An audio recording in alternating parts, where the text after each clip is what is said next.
Now, Local 22 Sports with Lauren Walsh. Nothing says Vermont lacrosse season like 30 degrees on April 5th. A chilly one for the season opener for South Burlington and Rice boys lacrosse this afternoon.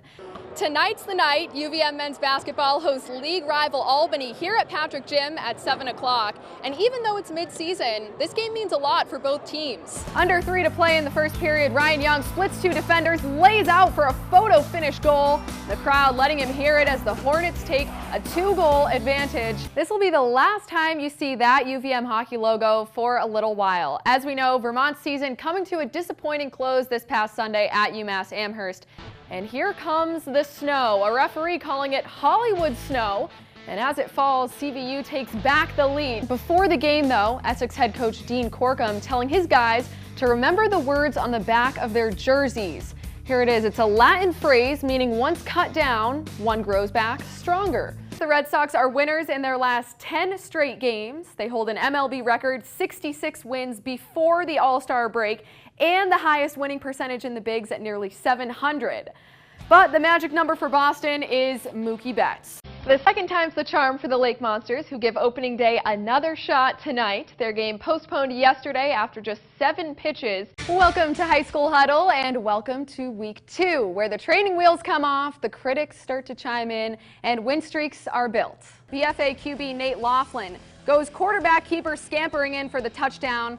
That makes it 16-7 MMU, getting a little closer.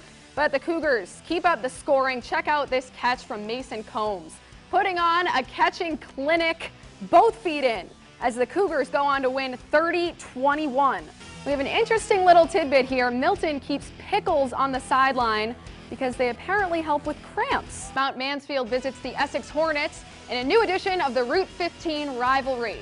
And get this, Essex's motto is row the boat, complete with a sign and an actual oar. MMU's motto is burn the boat. I'm told the two team mantras are conveniently unrelated. Either way, the Cougars start things off in the first quarter with a handoff to Jarek Hackney, who trucks his way upfield for a 35-yard gain. 3 minutes in, Sejon Harvey stays on his feet, crosses it into the box on the money.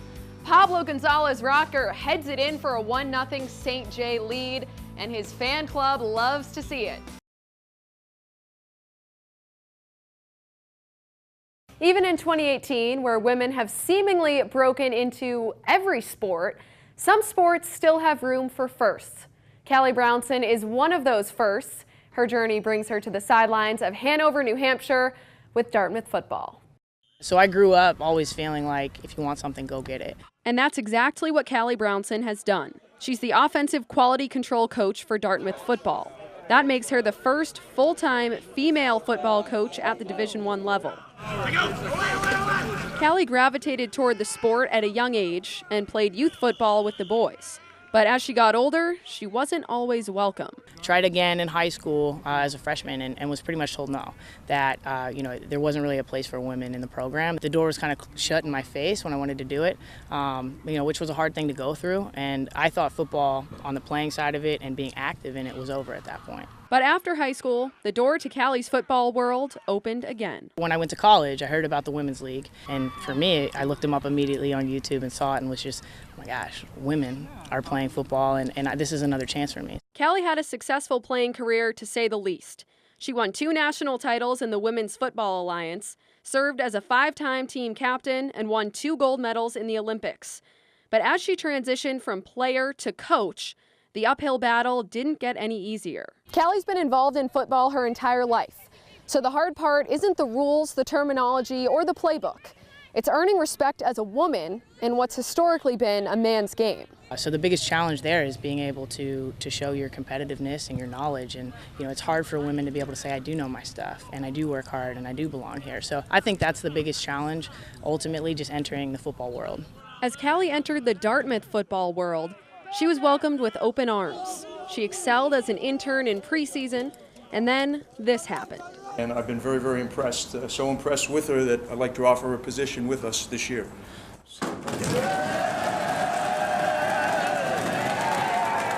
With the Big Green, she's viewed as a qualified, hardworking coach, independent of gender. and she just said flat out, "Coach, I want to coach. That's what I want to do." And she proved it by her preparation and then her performance, and she is. I hired a great coach who happens to be a woman. I had not thought once like, hey, there's a woman on our sideline. It was, no, we have another coach on our sideline that is helping us get to where we want to be. At Dartmouth, Callie plans on working hard and setting a strong example for the future of all women in the sport. That's the goal, is for this to be normalized and for women to be on the sidelines and it not be something that you have to double take at. Callie also told me she looks forward to the day when a woman on the Division I sidelines becomes repetitive and common to the point that it's no longer a story at all.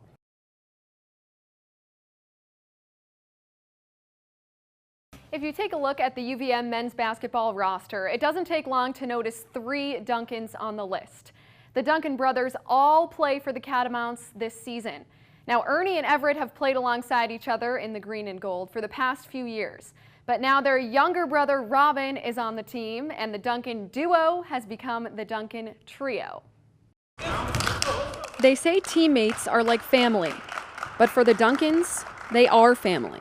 Brothers Ernie, Everett, and Robin all play together for UVM basketball. I get happy with the moments of like Everett passing to me and me scoring, or like the few moments we've had in practice and we had like the inter-squad scrimmage, like Robin passing to me and me scoring. So like those things, like those small little details of just him passing to me and me passing to him, I'm really taking advantage of and really enjoying those moments. This is the first and only year all 3 will play together at Vermont. But they've been playing alongside each other since they were kids in Evansville, Indiana. Such an amazing time. We had a basketball go outside, and it was on the concrete, and we'd do 3-on-2. So it'd be Stanley and I versus Ernie, Robin, and Brandon. And we used to play out there 5 to 8 every day, and it was just like a bonding thing. In those daily Duncan brothers scrimmages, things often got heated as there was no shortage of competitive personalities. And that's still the case today with all 3 playing for the same team. I'm really competitive, extremely. Especially growing up, being a little guy, I have to work a little bit harder to compete with them. Everything I've seen a Duncan do is competitive, and no matter what it is, whether it's like getting into practice first or whatever you're trying to do, like they're trying to compete and they're trying to win. So of the 3, who's the best player?